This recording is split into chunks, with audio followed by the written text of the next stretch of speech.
Mark chapter 9 from verse 14 tells the story of a man who brought his child to Jesus to be healed.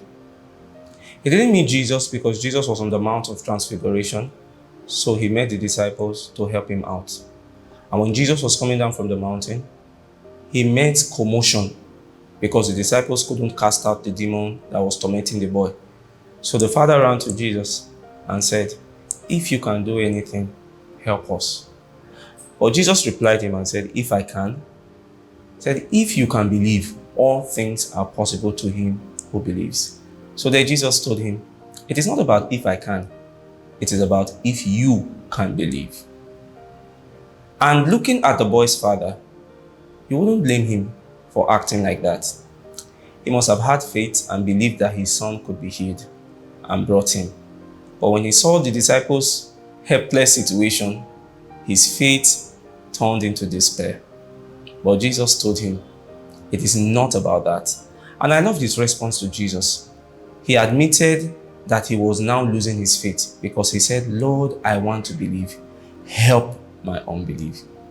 How many times do we find ourselves in such situation like this man? We had received a word from God, maybe through the messages we listened to, by God speaking to us directly, or maybe we went to church and a prophetic word was released concerning our life, and we took it and held on to it. Our faith is stirred up. But after leaving that place, and you are now face to face with the challenge again, it's like your faith has disappeared and you are back to unbelief. In such a situation, do not run away from God. Like the man prayed, he said, "Lord, help my unbelief." And sometimes you are wondering, why does this happen to me?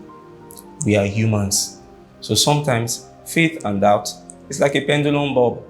It swings one way this moment and swing the other way the other moment. But one of the things you must always do is that whenever you find yourself in that situation where you begin to doubt what God has said concerning you or those things you are believing God for, you have to run back to him and say, "Lord, help my unbelief." And when this man cried out to Jesus, Jesus helped him. His faith was stirred up.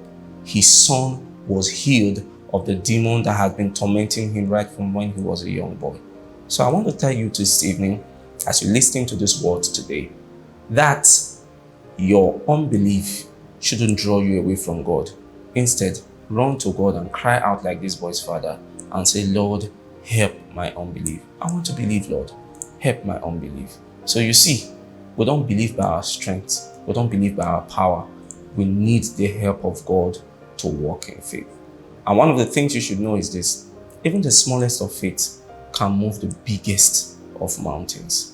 So run to God today and cry out to him and say, "Lord, help my unbelief." And you see that with God, all things are possible. God bless you.